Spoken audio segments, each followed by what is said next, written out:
মনে করেন যে আমার বাবা ভাই ওরা কাজ করতেছে আর আমার মা খাবার নিয়ে গেছে। আর আমি বাড়ি, আমার নাম মোহাম্মদ লিটন মিয়া।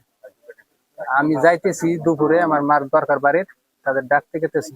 তা আমি সীমানা যাই নাই, তা দেখি বিএসএফ ওই ছাগল গরু যারা নিয়ে গেছে না, ওগুলো ধাওয়া করতেছে, তা ওরা তো চলে আসতেছে। তা আমি একটু হিন্দি কথা মাঝে মাঝে কই বিএসএফ এর সাথে। তা আমি গাছের পরে দাঁড়ায় বলতেছি, "এ দাদা, এটা বাংলাদেশ, ওরা তো চলে গেছে।" আর আমার পিছনে ছোট ছোট বাচ্চা কয়টা আমার মা দাঁড়ায় আছে। এ কথা বলা শেষ আর একেবারে লাঠি দিয়ে যদি ভারী দিল, আর আমি জায়গা করে গেলাম। মানে ও তো নদীর বাতা আর গাছ এক জায়গায় না, নদীর বাতা আর গাছ এক জায়গায়। জীবন অবাক না করলে কে করবে? 28% মিল্ক ফ্যাটের অবাক করার সাথে ফ্রেশ মিল্ক পাউডার। জীবন অবাক করুক প্রতিদিন।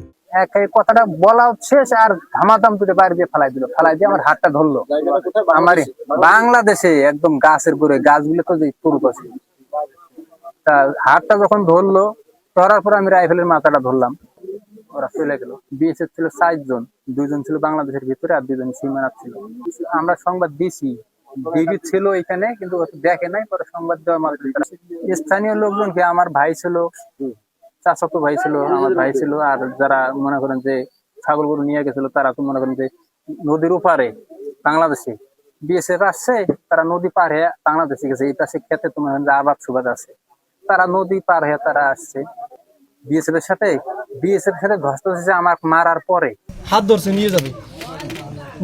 আমরা ওইখানে ছিলাম, ওরা বিএসএফ ছিল 4 জন, 2 জন বাংলাদেশের ভিতরে ছিল আর 2 জন ছিল ভিতরে।